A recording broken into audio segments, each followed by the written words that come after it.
Well, good afternoon, Libby and Hayden. Hope you're having a good week.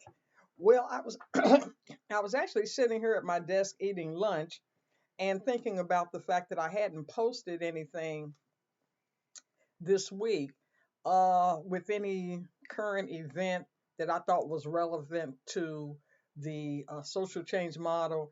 And this was another one of those I could have slapped myself moments.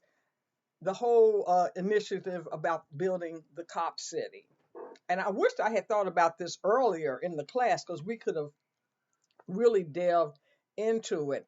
And I will be the first to admit, I never quite understood what the issue was, why there was such an opposition to building a facility, which, by all reports of those who are the backers of it, is to help the community. And it was being built in response to um, I'm going to say that whole George Floyd era where people were saying police did not know how to interact with the public, and there were issues with um,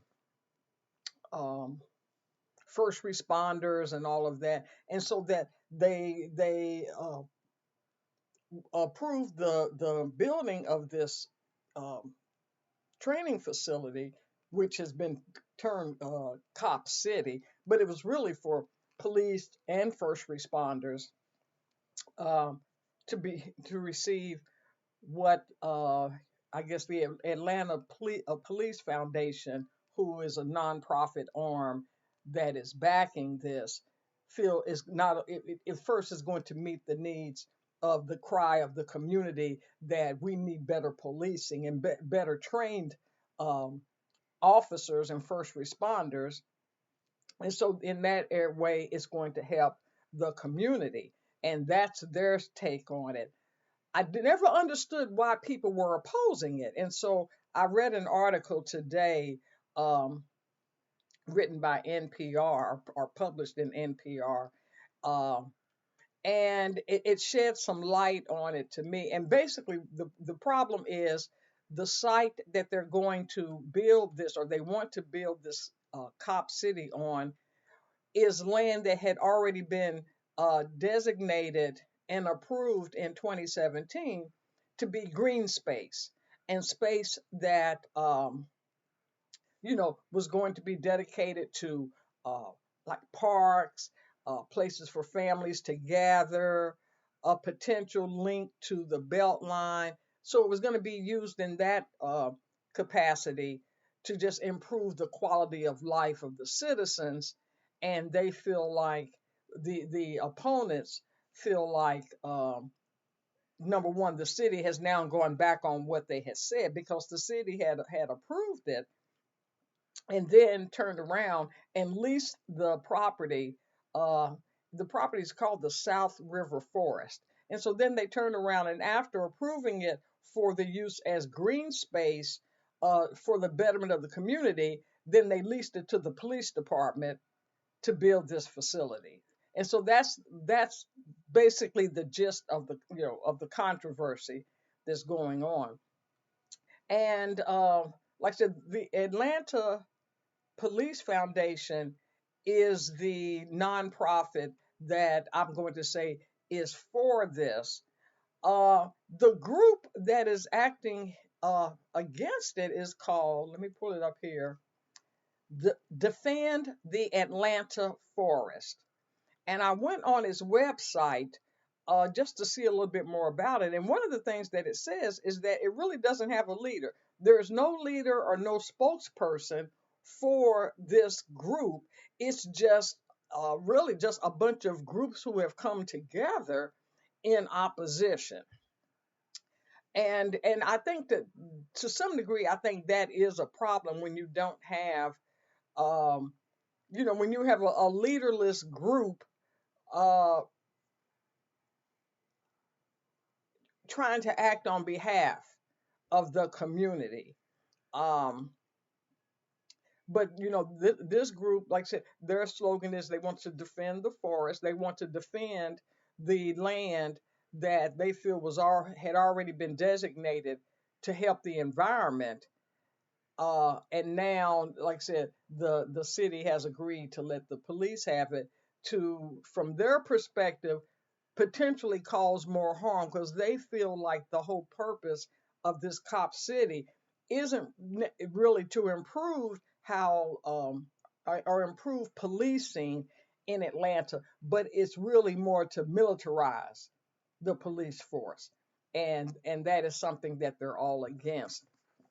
And there's, like I said, the controversy has been going on for a while, and it has gotten pretty ugly. People have died, a lot of people have been arrested, and when at first I looked to see, well, does this really qualify as a social change initiative? And I read, um, and now I had it bookmarked, and now I can't find it. But that a social change initiative is one that either works for the betterment of the people or the environment. And so it really does reflect both of these because uh, the two different groups, one is working for, they think is working for the betterment of the community because we're going to have better policing, better first responding, all of this. And then the other group feels like, well, it's working towards improving the environment because it's minimizing the amount of trees that can be torn down and how this land is going to be used. Uh, and so, but when I looked at it from the social change model, I said, well, certainly it can be applied to it. Um, when those individuals who are involved on both sides, they need to look at their consciousness of self. Are they aware of their personal beliefs and how those beliefs are impacting their attitude about this, their position and their behavior? Um, and then congruence and commitment. Congruence, is their behavior in this instance um, congruent with their personal beliefs and values in terms of how you treat other people? Because, like I said, there's quite a bit of I guess name calling and just um, some, even just like I said, violent behavior. Um, and does that align with these individuals? Does it align with their personal beliefs? And then commitment. Um, it says, commitment is a follow through and willing involvement through commitment lead to positive social change. They're committed to their ideas, each side, but is it really resulting in positive social change? And I guess they feel like either side, if they win, that it will. The collaboration is what, well, I guess collaboration between the two groups you're not seeing. Now, collaboration within each or both groups, you're seeing that. But collaboration, like I said, between the two groups, you're not really seeing it.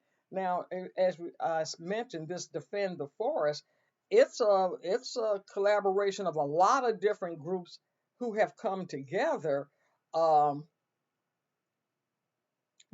to work to preserve the land, to save the forest, and not let this cop city be built. Um, and then the collaboration among the Atlanta Police Foundation is just the opposite. They've collaborated because no, we are going to uh, make sure that this cop city is built. Um, there is no common purpose. I don't. Well, no, I don't really think there's a common purpose between the two groups. Like I said, within each group, but between the two groups, is there a common purpose? Um, I don't think so, because like I said, I think one is working towards supposedly the betterment of the environment, and the other one is the betterment of the community from I'm going to say a law enforcement and a safety perspective. Can those two be combined to a common purpose? Probably, but at this point, they're not. The controversy with civility, I don't think you're seeing that. I think that, like I said, when you look at the number of people who have the protests, the number of people who have been arrested, people have been shot and killed, uh, they're not being very civil. Uh, and then citizenship. Citizenship occurs when one becomes responsibly connected to the society community in which one resides by actively working towards change uh, to benefit others through care, service, social responsibility, and community involvement. Well, I guess you could say that the the people who comprise the Defend the Forest, they are showing some citizenship because they have working together for the benefit um, of the community. And then change, it says, as the hub and ultimate goal of the social change model, change gives meaning and purpose to the other C's. And change means improving the status quo, creating a better world, while demonstrating a comfort with tradition and transition and ambiguity during the process. And I don't think either side is dealing with change well. Um, and I think that's an area that they both need to look into.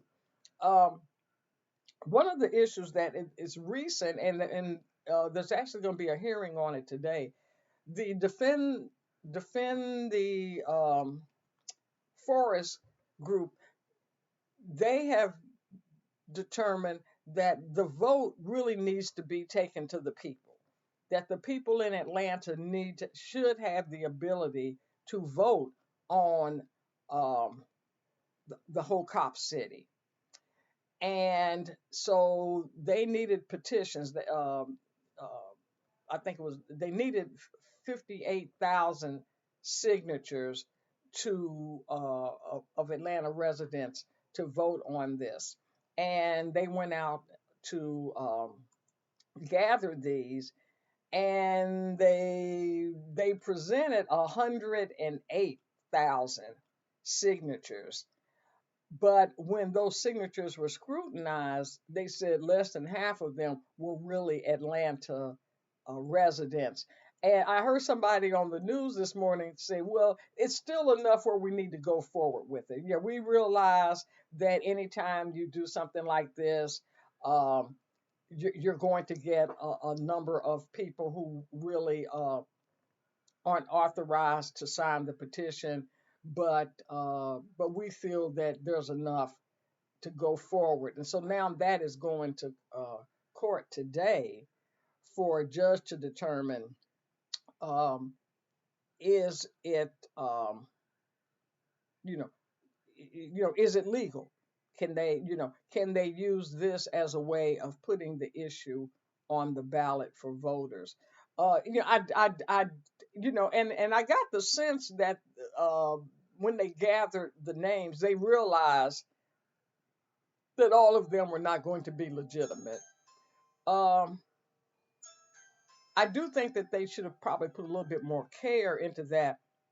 But I do think it's an issue now that probably should be taken to the people, uh, and let the people in Atlanta decide, do we want the cop city or not? Because I don't think these two groups are ever going to reach any kind of an agreement. Um, and to be honest, I'm not even certain the Atlanta Police Foundation considers the Defend the Forest group as a legitimate um, opponent. I mean, I don't think, if you're leaderless and you don't have a spokesperson, you just have, hundreds of people that are just randomly going out and holding protests and doing things like that. I think it's kind of easy to ignore them. And I think that the Atlanta Police Foundation has probably taken that position where they've just, for the most part, they're ignoring the Defend the Forest group. But it's interesting. I'm glad I took the time to read the article. So now, because whenever an issue or it came up in the news, I would always tell my husband, I don't understand what the opposition is. It sounds great. So now I do understand um, um, what the issues are, uh, why there's the controversy, and And like I said, and the police foundation believes that they need this new facility to provide state of the art training for its first responders, for its policemen, firefighters, all of that, and that in the end, that's really going to help the community, maybe even more so than having some green space, which they feel they really haven't touched a lot of the green space. That it's they've taken a segment of that land, but not all of it. Um, so, like I said, I think it'll be interesting to see how this all plays out. But I do think if you get a chance, read some of the articles online and assess it yourself from the social change model. So, with that, have a wonderful day. Bye bye.